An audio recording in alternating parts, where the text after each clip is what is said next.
3 minute हो गए और 3 मिनट बिना माइक किए ही बोलता रहा मैं, और आप कहते भी रहे कि माइक ऑन नहीं है। कभी कभी क्या है कि पहले मैं, आज क्या है कि थोड़ा पहले बैठ गया था। एक्चुअली जनरली क्या होता है कि जब सेशन शुरू होता है उससे 2 मिनट पहले माइक वगैरह लगाता हूं मैं। कभी कभी क्या करता हूं कि 10 मिनट पहले माइक लगा के बैठ जाता हूं, तो मैं सोचता हूं कि 10 बजे तक लाइट ऐसे ही वेस्ट होगी, तो माइक का स्विच ऑफ कर देते हैं, और फिर जब टाइम होता है तो बस शुरू हो जाते हैं और माइक का स्विच ऑफ करना भूल जाते हैं। यही हुआ है आज भी, और माइक बंद रह गया, इसके लिए खेद प्रकट करते हैं। आप सबका हृदय की गहराई से बहुत बहुत स्वागत और अभिनंदन करते हैं, है ना। आप सबका एक बार फिर से हृदय की गहराई से स्वागत और अभिनंदन करते हैं। आशा करते हैं कि आप सभी अच्छे हैं, स्वस्थ हैं और अपने लक्ष्य की ओर बढ़ते हैं, जा रहे हैं, और उसी क्रम में एक और कदम आप मेरे साथ बढ़ा रहे हैं। चलिए चर्चा करते हैं आज के सेशन में व्यक्तित्व की, और व्यक्तित्व के अंदर हम चर्चा करेंगे फ्राइड का मनोलैंगिक सिद्धांत। इससे पहले हमने फ्राइड के व्यक्तित्व के सिद्धांत को पढ़ा था, जिसमें हमने जाना कि फ्राइड ने कहा कि मन जो होता है उसकी 3 अवस्था होती है, चेतन होती है, अर्धचेतन होती है और अचेतन होती है।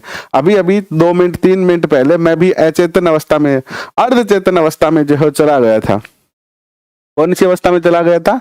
अर्धचेतन अवस्था में चला गया था, और अर्धचेतन अवस्था में याद नहीं रहा कि माइक ऑन करना है। फिर जब मैंने आपकी तरफ मुंह किया और आपके मुझे धनाधन कमेंट दिखे और सामने दिखा कि अरे वॉइस तो जा ही नहीं रही है, तो फिर मेरी चेतना में आया कि वो माइक को ऑन करना है, वॉइस को ऑन करनी है। तो यही क्या है, अर्धचेतन का क्या है, उदाहरण है कि हम कई बार चीजों को भूल जाते हैं, और फिर जब याद करते हैं, थोड़ा सा जोर देते हैं तो याद आ जाता है। तो 3 अवस्था पढ़ी। इसके बाद हमने जो है कल पढ़ा कि जो व्यक्तित्व है सिगमंड फ्राइड ने 3 प्रकार का बताया। एक तो इद, एक ईगो एंड एक सुपर ईगो।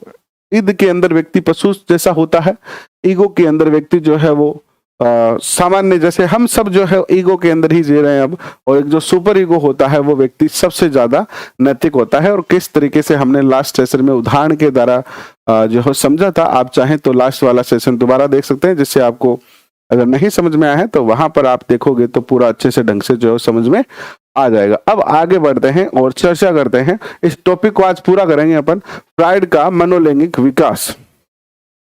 पहला क्वेश्चन, फ्राइड ने मनोलैंगिक विकास की कितनी अवस्थाएं जो है वो बताई है। पहला क्वेश्चन तो यही पूछा जाएगा आपसे कि फ्राइड ने मनोलैंगिक विकास की कितनी अवस्थाएं जो है वो बताई है। अच्छा, आप सबको लगा कि आपका फोन खराब हो गया, बट ऐसा नहीं है, कभी कभी हमसे भी गलती हो जाती है। Rajasthan police selection brother sister congratulation, बहुत अच्छी बात है। जिनका भी राजस्थान पुलिस में सिलेक्शन हुआ है उनको बहुत बहुत बधाइयां, और बहुत जल्दी आपको और बहुत सारी बधाइयां मिलने वाली है, क्योंकि आपका अभी मास्टर के पद पर यानी 3rd ग्रेड टीचर के पद पर भी जो सिलेक्शन होने वाला है, तो उसकी भी बधाइयां आपको बहुत जल्द मिलने वाली है। तो बस लगे रहिए और नेक्स्ट बधाई का आप इंतजार जो हो करते रहिए।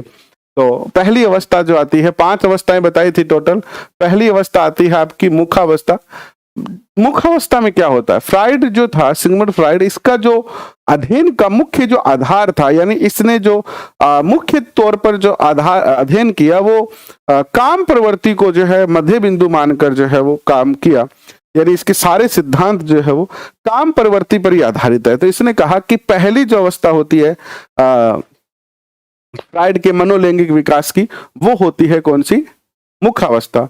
0 से लेकर यानी जन्म से लेकर और 1 वर्ष तक जैसे मुख के माध्यम से काम क्रियाएं करना। छोटा जो बच्चा होता है शेष अवस्था का, शेष अवस्था के बच्चे को अगर आप ध्यान से देखेंगे तो उसका हाथ हमेशा मुंह में रहता है, या तो वो सोता रहेगा और जागता रहेगा तो वो दोनों हाथ अपने क्या रखेगा, मुंह में रखेगा ऐसे।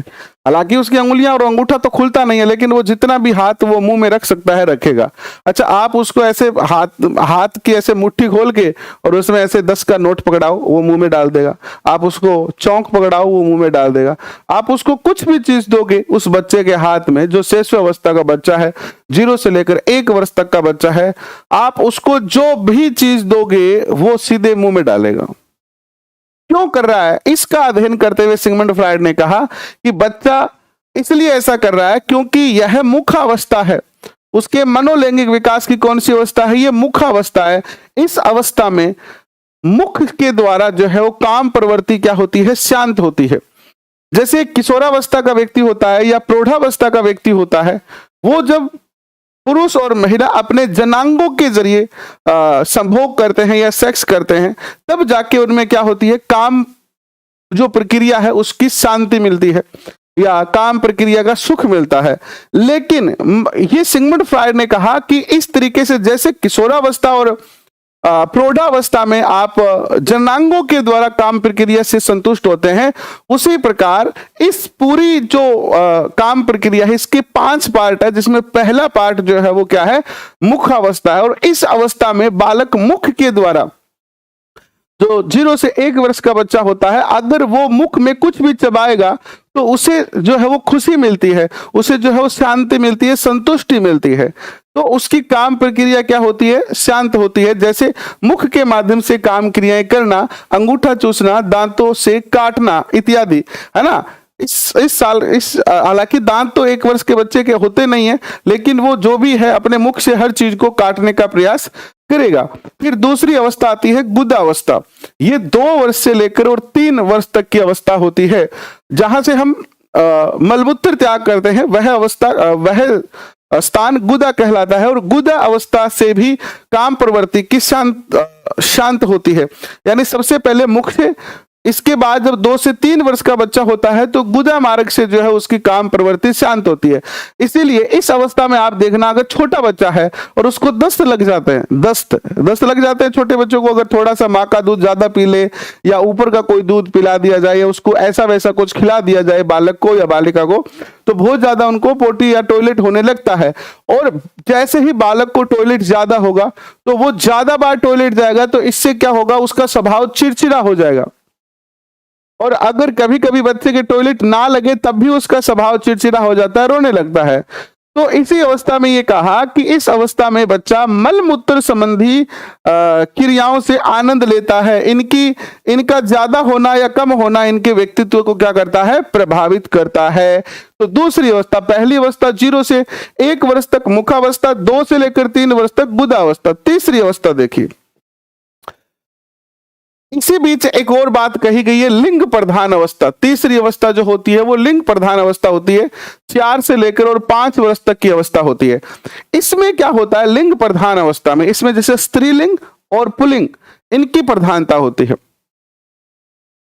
इस अवस्था में जो बालक होता है वो अपनी मां से ज्यादा, यानी सीधा सीधा मैं आपको कहूं तो विपरीत हमारे, क्योंकि 4-5 वर्ष का बच्चा जो है वो अपने घर पे ही ज्यादा रहता है, तो घर में वो अपनी मां या पिता में से किसे पसंद करेगा। अगर लड़का है तो अपने विपरीत लिंगी, लड़का का विपरीत लिंग क्या हो गई, मां हो गई, तो वो मां से ज्यादा स्नेह रखेगा। आप देख लेना दुनिया में, हालांकि ये 100% जरूरी नहीं है कि मान लो आप में से कोई ये कह दे, गुरुजी मैं तो मेरे माँ हूं ज्यादा, मेरे पापा हूं प्यार करूं, मैं तो मेरे पापा को परो, है ना। आप ऐसे कह सकते हो सकता है भाई कोई लड़का अपने पिता से ज्यादा प्यार करता हो, 100% नहीं है, लेकिन औसतन ज्यादातर क्या होता है, इस 4 से 5 वर्ष की अवस्था में लड़के को, अगर कोई लड़का है तो उसको पूछोगे तो उसको माँ ज्यादा अच्छी लगती है, और अगर लड़की है तो उसे पिता ज्यादा जो है अच्छा लगता है ना। इसके अलावा इससे क्या कहा गया है, ओडिप्स कहा गया है। मातृ मनोग्रंथि को क्या कहा गया है, ओडिप्स कहा गया है। और ये ओडिप्स किस में पाया जाता है, लड़कों में पाया जाता है। क्वेश्चन पूछा जाएगा, 4 से 5 वर्ष के बच्चा अपने माता से ज्यादा स्नेह रखता है, तो बालक में कौन सी जो है वो कौन सा तत्व है, तो इसमें ओडिप्स है। ओडिप्स मातृ ग्रंथि है जिसमें लड़के में पाई जाती है, और माँ के प्रति इसमें प्रेम ज्यादा होता है, माँ के प्रति स्नेह ज्यादा होता है। जबकि इलेक्ट्रा जो पाई जाती है वो लड़की में पाई जाती है 4 से 5 वर्ष की, ये पितृ ग्रंथि होती है, लड़कियों में पाई जाती है, और पिता के प्रति प्रेम ज्यादा दिखाता है। लिंग के प्रति ईर्ष्या का भाव लिंग प्रधान अवस्था में आता है। जो लिंग प्रधान अवस्था होती है 4 से 5 वर्ष की अवस्था होती है, और इसमें अपने समान लिंगी से क्या होती है, ईर्ष्या होती है। ईर्ष्या समान लिंगी से क्या होती है, ईर्ष्या होती है इस अवस्था में, ठीक है। इसके अलावा चौथी जो अवस्था आती है 6 से लेकर 12 वर्ष तक की अवस्था,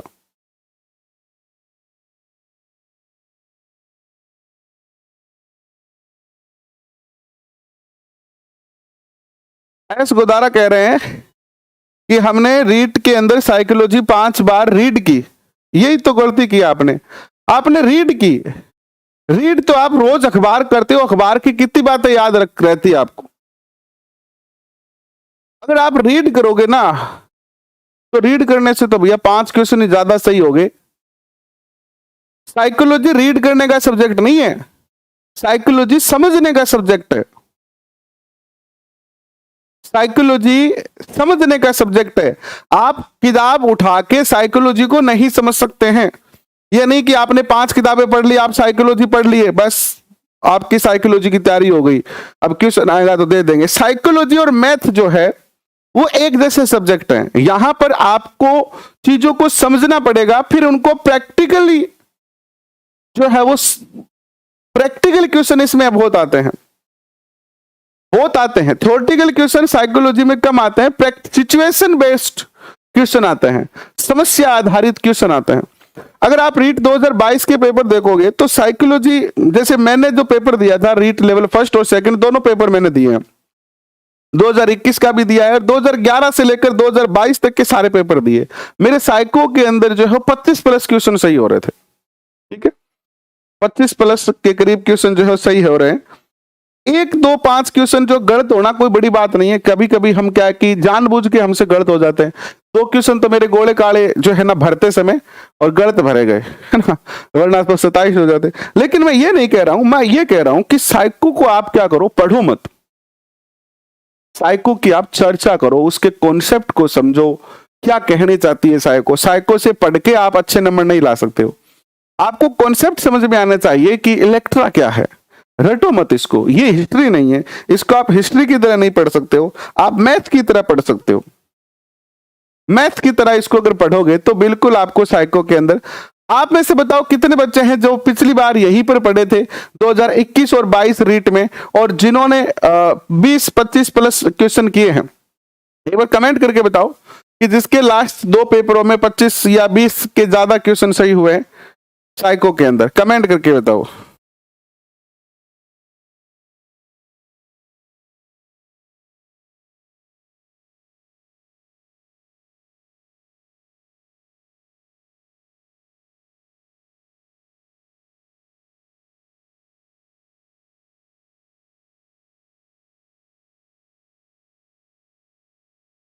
चॉइस को मॉर्निंग में कितने सरल क्वेश्चन थे यार एस गोदारा। अगर ऐसे चॉइस वाले पेपर में, है ना, इतना कठिन पेपर था ही नहीं। चॉइस सेकंड पारी का तो फिर ज्यादा कठिन था, सॉरी 23 सेकंड पारी का तो क्वेश्चन कठिन था, चॉइस वाला तो कठिन ही नहीं था। सारे राजस्थान के बच्चे कह रहे हैं सर चॉइस वाला तो सरल ही था, 23 वाला कठिन था। 23 वाले भी बहुत, ऐसा नहीं था कि 23 वाला बहुत ज्यादा कठिन था कि कर ही नहीं सकते। अगर जिस बच्चे ने अच्छे से तैयारी की है 23 वाले में, तो 23 वाले में मेरे खुद के 25 प्लस क्वेश्चन सही हुए हैं। ये देख लो, यहीं से बच्चे पढ़ के देखो, संजय जी के कुलदीप के चॉइस बने, ममता के 25, सपना के चॉइस, है ना, अनिल जी के 17। तो ऐसा नहीं है, कॉन्सेप्ट अच्छे से समझो। हम यहाँ पर आपको, हमारा प्रयास यही रहता है कि चीजों को ज्यादा रटाएं नहीं। मैं हमेशा ज्यादातर आपको उदाहरण देके ही समझाने का प्रयास करता हूं, फिर भी हम और प्रयास करेंगे बेहतर करने का कि आपको और ज्यादा बेहतर तरीके से समझाएं ताकि और अच्छे से कॉन्सेप्ट क्लियर हो। अव्यक्त अवस्था कौन सी होती है? अव्यक्त, अव्यक्त का अर्थ, व्यक्त का अर्थ होता है दिखाना, व्यक्त का अर्थ मैं आपके सामने व्यक्त कर रहा हूं अपने मन के भाव, मैं आपके सामने अपने मन के भाव व्यक्त कर रहा हूं, अर्थात मैं आपके सामने प्रस्तुत कर रहा हूं। और अव्यक्त क्या होता है? प्रस्तुत नहीं करना। तो वह अवस्था जिसमें काम प्रवृत्ति दिखाई नहीं देती है, या वह भावना जिसमें काम प्रवृत्ति शांत होती है, या वह अवस्था जिसमें काम प्रवृत्ति शांत होती है, या वह अवस्था जिसमें काम प्रवृत्ति लुप्त हो जाती है, वह अवस्था जिसमें काम प्रवृत्ति जो है वो नगण्य हो जाती है, वह अवस्था जिसमें काम प्रवृत्ति जो है वो अव्यक्त होती है, दिखाई नहीं देती है, क्या कहलाती है? अव्यक्त अवस्था। और यह अवस्था कौन सी है? बाल्यावस्था है।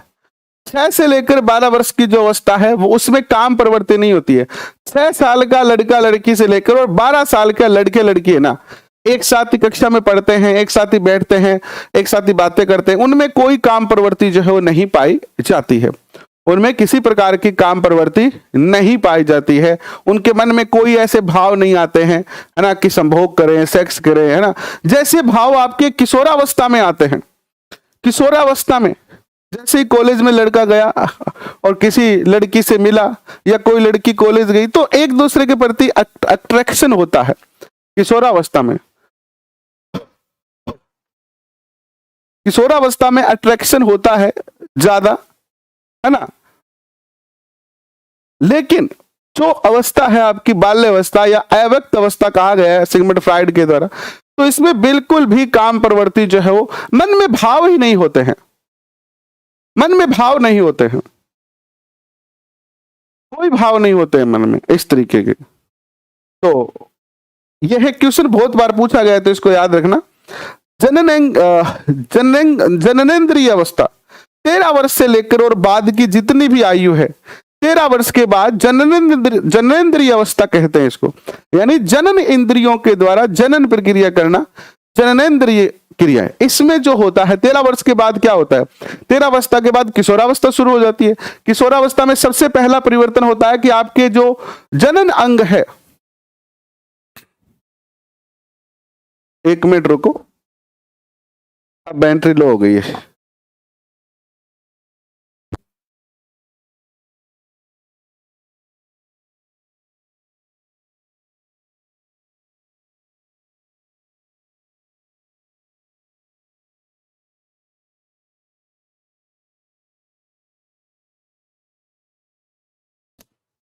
हाँ, तो किशोरावस्था में क्या होता है कि आपके जो जननांग है अर्थात जनन के जो अंग है, जैसे कि महिला के अंदर वक्षस्थल हो गया और पुरुष के अंदर, है ना, ये सारे जो अंग है वो पूर्णतः विकसित होने लगते हैं। और इस अवस्था के बाद जो है वो आपकी काम प्रवृत्ति जो है वो जननांगों में स्थानांतरित हो जाती है। तो ये क्या होती है, ये अवस्था जो होती है वो विषम लिंगी के प्रति प्रेम की अवस्था होती है। विषम लिंगी के प्रति यानी लड़का लड़की से, लड़की लड़के से प्रेम करते हैं। कुछ कंडीशन में समलैंगिक भी हो सकती है ना।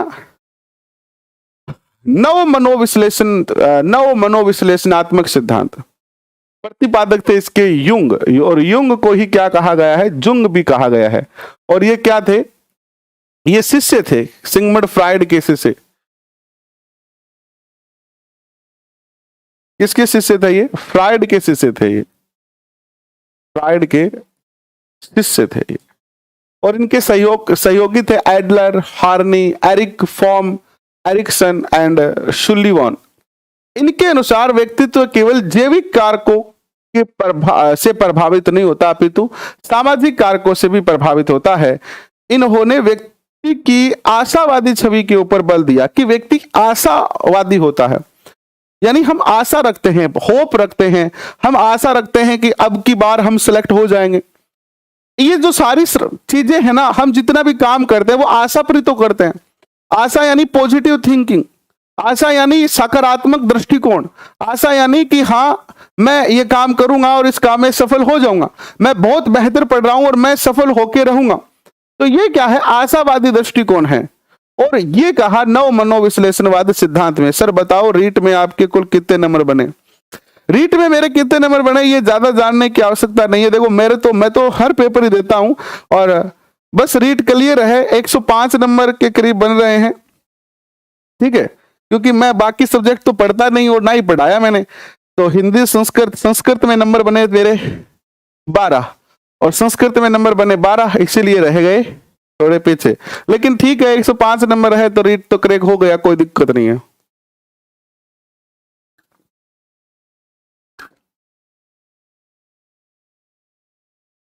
रीट देना इसलिए जरूरी था क्योंकि एक तो देखो हमारी कोई कोचिंग तो है नहीं या हमारा काम कोई सिलेबस पूरा करवाना नहीं है। रीट में हमेशा इसलिए देता हूं क्योंकि हम तैयारी भी रीट की ही करवाते हैं आपको। हमें आपको रीट की तैयारी की और थर्ड ग्रेड की तैयारी करवा रहे हैं। तो जब मैं खुद पेपर देने जाता हूं तो मैं फील करता हूं कि पेपर का माहौल कैसा है और कैसे क्वेश्चन आ रहे हैं।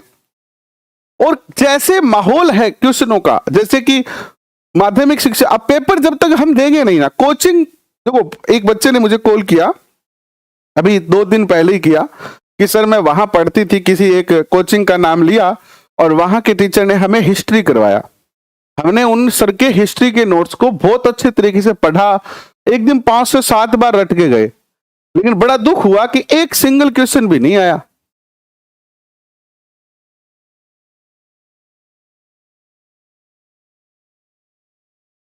आप भी कोचिंग किए होंगे, कोचिंग में थोड़ा सा ये अंतर है, ऐसा नहीं है कि कुछ नहीं आता है, मैं कोई बुराई नहीं कर रहा हूं, लेकिन आपके फीडबैक बता रहा हूं मैं। बहुत कई बच्चों ने मुझे कॉल किया कि सर हम वहां पर पढ़े और रीट में हमें ऐसा लगा, हम कोचिंग करके आए उस कोचिंग संस्थान से, और जब हम रीट का पेपर देने बैठे तो हमारा दिमाग खाली था। यहां से हम ऐसे लग रहे थे कि हम तो उठ के आए, इतने दिन हम सो रहे थे, 2 साल से या 6 महीने से हम सो रहे थे, और अब पेपर के टाइम उठ के आए हैं मुंह धो के, और हमारे दिमाग में यहां पर कुछ नहीं है, खाली है।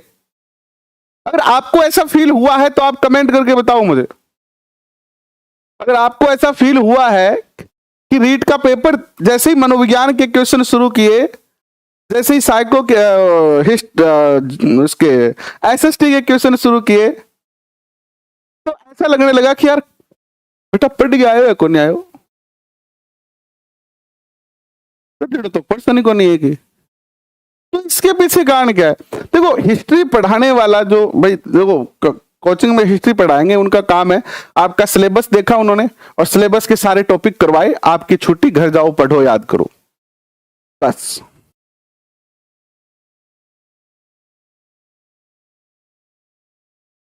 ठीक है। मैं क्या करता हूं, मेरे जैसे बहुत सारे यूट्यूब पर शिक्षक हैं जो खुद भी पेपर देते हैं। हालांकि पेपर मैं कोई नौकरी लागने के लिए ही नहीं दे रहा हूं कि भाई मैं तो 2011 से दे ही रहा हूं, लेकिन जब हम खुद सीख पढ़ते, अब हम, मेरे ऊपर एक जिम्मेदारी थी कि बेटा तन पढ़नो है, तेरे के 2 ही सब्जेक्ट है, एसएसटी है और साइको है। अगर तू फेल हो गया तो टाबर तन कहेगा गुरुजी पढ़ानी ही फेल हो गया, तो अपन फेल को नहीं होना। हालांकि मैंने हिंदी नहीं पढ़ा, हिंदी जो बेसिक मेरा पूर्व ज्ञान था उसी से, और संस्कृत सब्जेक्ट देता हूं, तो इसी बार अब की बार संस्कृत में, वरना हमेशा संस्कृत में 20+ क्वेश्चन सही हो जाते हैं, लेकिन इस बार चॉइस वाला जो पेपर था ना, उसकी संस्कृत भी हार्ड थी, तो इसमें क्वेश्चन 12 सही हो पाए, तो इसलिए थोड़े पीछे रह गए। लेकिन फिर भी मुख्य उद्देश्य क्या था हमारा पेपर देने का, कि पेपर कैसे आ रहा है, क्वेश्चन कैसे आ रहा है, किस तरीके का आ रहा है, उसको खुद फील करें, और फिर उसके आधार पर एक निष्कर्ष निकाल के आपके सामने सेशन लेके आए। ये जितने भी हम सेशन लेके आ रहे हैं, जैसे मेरे ज्योग्राफी के सेशन देख लो, अभी शुरू किया, इससे पहले ज्योग्राफी कभी नहीं करवाया मैंने। रीट 2021 में ज्योग्राफी नहीं करवाया, 22 में नहीं करवाया, लेकिन अब करवा रहा हूं, क्योंकि इसको समझने का प्रयास किया कि क्वेश्चन आएंगे कहां से। मनोविज्ञान करवा रहा हूं आपको कंटिन्यू, तो मनोविज्ञान में आप अगर मेरे एमसीक्यू की क्लास देखे हैं और अगर आप ये सेशन देख रहे हैं, तो आपके मनोविज्ञान में 20-25 क्वेश्चन, 25 क्वेश्चन हर बच्चे के सही हुए हैं।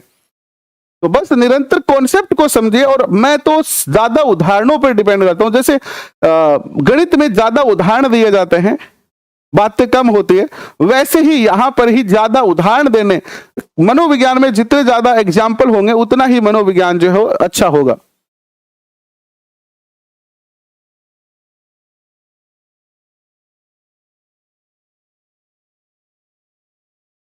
चलिए आगे चलते हैं।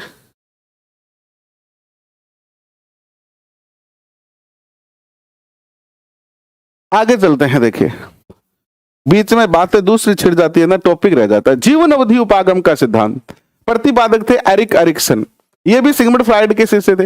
इनके अनुसार व्यक्तित्व का विकास जीवन पर्यंत चलता रहता है। आपका जो व्यक्तित्व है वो जीवन पर्यंत चलता रहता है। बाल्यावस्था में आपका अलग व्यक्तित्व है, किशोरावस्था में अलग व्यक्तित्व है, प्रौढ़ावस्था में व्यक्तित्व अलग हो जाता है, और वृद्धावस्था में व्यक्तित्व अलग हो जाता है। इसका अर्थ जीवन में व्यक्तित्व जो विकास है वो चलता रहता है। मानवतावादी सिद्धांत, प्रतिपादक थे मैस्लो। कौन थे? मैस्लो थे। इनके अनुसार व्यक्तित्व आत्मगत अनुभूतियों का सर्वाधिक प्रभावित होता है। आप क्या अनुभव कर रहे हो समाज में?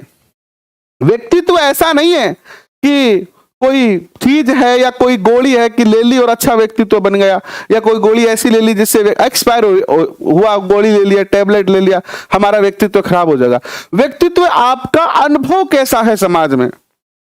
आपका अगर अनुभव खराब है, जैसे एक बच्चा कोचिंग में पढ़ने गया, या मान लीजिए एक बच्चा मेरी इस क्लास में पढ़ रहा है, और इस क्लास में पढ़ने के बाद जब वो पेपर देने गया, तो उसके पेपर में मनोविज्ञान के 30 में से जो है वो या 20 में से जो है 18 क्वेश्चन सही हो गए, तो उसका मेरे साथ अनुभव कैसा हुआ? अच्छा हुआ। तो उसके लिए क्या होगा कि यार यूट्यूब पे पढ़ के भी सफल हो सकते हैं। एक बच्चा दूसरा जो यही पढ़ता था और उसके 20 में से 5 क्वेश्चन सही हुए, तो उसको लगेगा ना रे गुरुजी टाइम खराब करिएगा, धोखो सही हो गया ना, तो कोई और काम कर लेता या खुद सेल्फ स्टडी कर लेता या कोचिंग चल जाता तो ठीक रहता। यानी मैं कहना यह चाहता हूं कि जैसा आपको अनुभव होगा, जैसा समाज में आपको अनुभूति होगा, आपका व्यक्तित्व उन अनुभूतियों के अनुसार, आपके अनुभव के अनुसार बदलता रहता है। यही बात इसमें जो है कही गई है। नेक्स्ट देखिए आपका स्टील गुण उपागम का सिद्धांत। प्रतिपादक थे ऑलपोर्ट, कैटल, ये इनके सहयोगी थे। इन्होंने जो है कार्डिनल, वह गुण जिससे हमारा संपूर्ण व्यक्तित्व तथा प्रत्येक कार्य प्रभावित होते हैं, गांधी जी का सत्य व अहिंसा का मार्ग। कार्डिनल में क्या होता है कि हमारा एक व्यक्तित्व की एक अलग छवि बन जाती है। जैसे भगत सिंह जो थे, उनकी छवि कैसी थी? भगत सिंह की छवि थी कि आजादी मांगने से नहीं मिलेगी, छीन के लेनी पड़ेगी। यानी भगत सिंह की जो व्यक्तित्व था वो क्रांतिकारी व्यक्तित्व था। गांधी जी का जो व्यक्तित्व था वो अहिंसात्मक व्यक्तित्व था, है ना? तो हर व्यक्ति का, आपके व्यक्तित्व में कुछ ऐसे गुण होंगे जो यूनिक होंगे। आपके व्यक्तित्व में कुछ ऐसे गुण होंगे जो यूनिक होंगे, जो आप अपने खुद क्रिएट करोगे। केंद्रीय आत्मविश्वास व सामाजिकता, आपके व्यक्तित्व में केंद्रीयता होगी, जिसमें आत्मविश्वास और सामाजिकता होगी। गौण, विशेष तरीकों से बैठना, खाना, बोलना, यानी ये गौण गुण हैं, जिसमें आप बैठते कैसे हैं, बोलते कैसे हैं, चलते कैसे हैं, ये सारे जो है व्यक्तित्व में आ जाते हैं आपके। नेक्स्ट देखिएगा प्रतिकारक सिद्धांत या विश्लेषक सिद्धांत। इसके प्रतिपादक थे केटल। इनके अनुसार व्यक्ति में 23 जो है वो गुण होते हैं और इन 23 में से असामान्य व्यक्ति के अंदर 12 गुण और 16 प्रधान गुण होते हैं। एक सामान्य व्यक्ति में 23 गुण होते हैं, एक असामान्य व्यक्ति में 12 गुण होते हैं, लेकिन इनमें से 16 गुण जो होते हैं वो प्रधान होते हैं। तो केटल ने व्यक्तित्व के केटल के अनुसार व्यक्तित्व जो है वो कितने गुण है? केटल के अनुसार एक सामान्य व्यक्ति में 23, एक असामान्य व्यक्ति में 12 और प्रधान गुण है 16। केटल ने व्यक्तित्व मापन के लिए 16 कारक प्रश्नावली का भी निर्माण किया था। अब आता है सामाजिक संज्ञानात्मक विकास का सिद्धांत। इसके प्रतिपादक थे अल्बर्ट बंडूरा। कौन थे? अल्बर्ट बंडूरा थे और सहयोगी थे वोटलर। पुस्तक लिखी तो इन्होंने सामाजिक अधिगम एवं व्यक्तित्व, एक पुस्तक लिखी थी जिसका नाम था सामाजिक अधिगम एवं व्यक्तित्व। इस सिद्धांत के अनुसार व्यक्तित्व निर्माण के अनुकरण सबसे महत्वपूर्ण है। व्यक्तित्व निर्माण में अनुकरण, एक घर में रहने वाला छोटा बच्चा अपनी माँ का अनुकरण करता है, अपने पिता का अनुकरण करता है, उसका बड़ा भाई क्या करता है, बड़ी बहन क्या करती है, उसका अनुकरण करता है कि नहीं करता। और देख लेना, आप घर के अंदर आपके 2 बच्चे हैं तो आप देखना, अगर बड़ा बच्चा गेम खेल रहा है तो छोटा बच्चा भी गेम खेलेगा। अच्छा, बड़ा बच्चा गेम खेल के रुक गया और उसने कहा कि अब पढ़ूंगा मैं तो, और किताब लेके पढ़ने लगा, तो छोटा बच्चा भी गेम खेल के रुकेगा, पढ़ेगा और किताब लेके ही पढ़ेगा। जैसे बड़ों का आचरण होगा, छोटे बच्चे वैसे ही, यानी जो छोटे होते हैं वो वैसा ही अनुकरण करते हैं, वैसा ही अनुकरण। आजकल की सबसे बड़ी समस्या क्या है घर में, चाहे मेरा घर हो चाहे आपका घर हो, कि माँ बाप तो क्या करते हैं, फोन चलाते हैं शाम को, है ना। माँ अपना फोन पर ऐसे रील देख रही है, व्हाट्सएप देख रही है, फेसबुक देख रही है, पिताजी इधर अपने फोन पे देख रहे हैं। और माँ और पिताजी दोनों क्या चाहते हैं कि बच्चों से कहते रहे, छुरा फोन चलावे, तेरी आंख खराब हो जाएगी, तेरा पेपर चल रहा है, तू पढ़। हम बच्चों से ऐसी उम्मीद करते हैं कि वो पढ़ें, वो फोन के हाथ ना लगाएं। अक्सर घर में मैंने जितना अनुभव किया, मैं अपने घर के उदाहरण दे रहा हूं, कि हम दिन में 20 बार बच्चों को इसीलिए डांटते हैं कि छोरा फोन चलावे, बेटा फोन ना चलाए कर, आंख क्या खराब हो जाएगी तेरी, बेटा पेपर को टाइम है, अब तो पढ़ ले, फोन चलाना छोड़ दे। अच्छा, बच्चों के कभी कभी जब बच्चों को बहुत ज्यादा डांट दिया जाता है तो बच्चा गुस्सा हो जाए, रोते रोते कहेंगे, अच्छा हमारे तो आंखें खराब हो जा, थे सारे दिन देखो माँ, पापा जी थे तो सारे दिन ही फोन चलाओ, थारी तो को नहीं हुई आंखें खराब। अब ये बात, ये तर्क निकल के आ रहा है कि अगर हम चाहते हैं कि हमारे बच्चे फोन से दूर रहें तो आप खुद फोन से दूरी बनाओ। अगर घर पे माँ है तो माँ फोन से दूरी बनाए, पिताजी भी फोन कम चलाएं। कम से कम ये तय करो कि बच्चों के सामने आप फोन ना चलाएं। तो फिर बच्चे भी नहीं चलाएंगे। हम क्या है कि हम बड़े हो गए हैं तो हम तो ये चाहते हैं कि हम तो सब कुछ करेंगे, लेकिन बच्चे वही करेंगे जो हम चाहते हैं, लेकिन ऐसा होता नहीं है। ये सिद्धांत, सामाजिक संज्ञानात्मक सिद्धांत बंडूरा का ये कहता है कि बच्चा तो क्या करेगा, अनुकरण करेगा, जैसे समाज करेगा, जैसा होगा घर के अंदर, बड़े जैसे करेंगे छोटे बच्चे भी जो है वो वैसे ही करने वाले हैं। ठीक है। सौ परते सिद्धांत, प्रतिपादक थे कॉल रोजर्स। मांग का सिद्धांत हेनरी मूरे थे। मनुष्य का व्यवहार वातावरण द्वारा उत्पन्न 40 मांगों से प्रेरित होता है। हमारी समाज में क्या मांग है? समाज में आप चाहते हो कि आप एक अच्छे नागरिक बनो, एक सभ्य नागरिक बने, समाज यही तो चाहता है आपसे।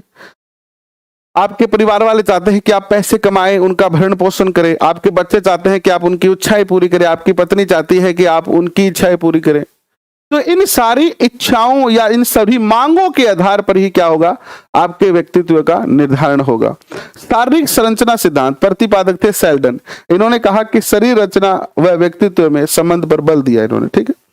अब देखिए व्यक्तित्व का मापन कैसे करेंगे हम। व्यक्तित्व का मापन हम एक तो आत्मनिष्ठ विधि से कर सकते हैं, एक वस्तुनिष्ठ विधि से कर सकते हैं, एक प्रक्षेपी परीक्षण होता है, ये मोस्ट है, यहां से क्वेश्चन आते हैं, और एक आता है आपका मनोविश्लेषण। 4 तरीके हैं, 4 तरीके की विधियां होती है। आत्मनिष्ठ विधियां, जैसे कि शब्द से ही पता चल रहा है, आत्म यानी स्वयं का मूल्यांकन। आत्मनिष्ठ में तो व्यक्ति स्वयं का मूल्यांकन करता है। वस्तुनिष्ठ में कोई दूसरा व्यक्ति होता है जो आपका, जैसे मान लीजिए कोई मैं अपना मूल्यांकन कर रहा हूं, आत्मनिष्ठ विधि से करूंगा मैं, लेकिन अगर वस्तुनिष्ठ विधि से करेगा तो कोई दूसरा व्यक्ति करेगा, वो मुझसे कुछ क्वेश्चन पूछेगा, तो ये वस्तुनिष्ठ है। प्रक्षेपी विधि और फिर मनोविश्लेषणात्मक विधि। आइए सबकी चर्चा करते हैं। सबसे पहले आत्मनिष्ठ विधि की बात करते हैं। आत्मनिष्ठ विधि में पहली विधि आती है आत्मकथा निरीक्षण विधि। आत्मकथा निरीक्षण विधि, जैसे आप गांधी जी की बायोग्राफी पढ़ते हो, गांधी जी की आत्मकथा पढ़ते हो, तो ये गांधी जी ने अपने बारे में खुद ही तो बताया है कि भाई मैं ऐसे छोटा था तब ये करता था, गुड़ खाता था, है ना, मिठाई ज्यादा खाता था, मैं बड़ा हुआ तो ऐसे हुआ, मुझे ट्रेन से धक्का दे दिया। तो ये गांधी जी की क्या है, आत्मकथा है। और आत्मकथा जो है वो 100% सत्य नहीं होती है कभी। आत्मकथा 100% सत्य नहीं होती है, उसमें केवल वही बातें बताई जाती है, वही बातें दिखाई जाती है जो समाज के लिए अच्छी हो, जो समाज या के लिए या उस व्यक्ति के लिए अच्छी नहीं है, वो बातें बुरी बातें जो है ना वो उसमें से निकाल दी जाती है। तो हम ये तो नहीं कह सकते कि 100% व्यक्ति तो ऐसा ही है। किसी व्यक्ति की आत्मकथा से हम ये पता नहीं लगा सकते कि वास्तव में इसका व्यक्तित्व ऐसा ही है। स्वयं के द्वारा स्वयं का निरीक्षण होता है। और आत्मकथा निरीक्षण विधि के प्रतिपादक थे विलियम वुंट और उनके शिष्य थे टीचेनर। इस विधि के अंदर क्या होता है, स्वयं के द्वारा निरीक्षण होता है। यानी मैं अपना निरीक्षण इसमें खुद करूंगा, मैं अपना निरीक्षण इसमें खुद करता हूं। इसमें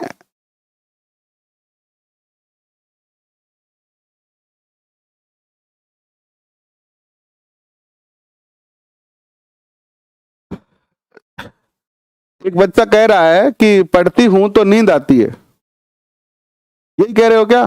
पढ़ती तब नींद क्यों आती है? अच्छा, इसका अर्थ है कि आप पेट भरा हुआ है आपका। अगर कोई ये कहे कि मैं पढ़ता हूं और मुझे नींद आती है, तो इसका अर्थ है कि आपका घर जो है ना, आपके घर में सारे संसाधन हैं, आपके माता पिता पैसे वाले हैं और आपका पेट भरा हुआ है और आपको पैसे की या नौकरी की आवश्यकता नहीं है, तभी तो नींद आएगी। भाई नींद कब आती है? जब हमारा पेट भरा होता है तभी तो नींद आती है।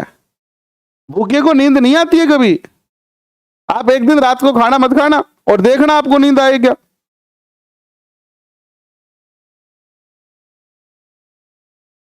तो सीधा सीधा अर्थ क्या हुआ, आपको नौकरी की जरूरत नहीं है, और जब नौकरी की जरूरत नहीं है तो फिर नींद ही आएगी।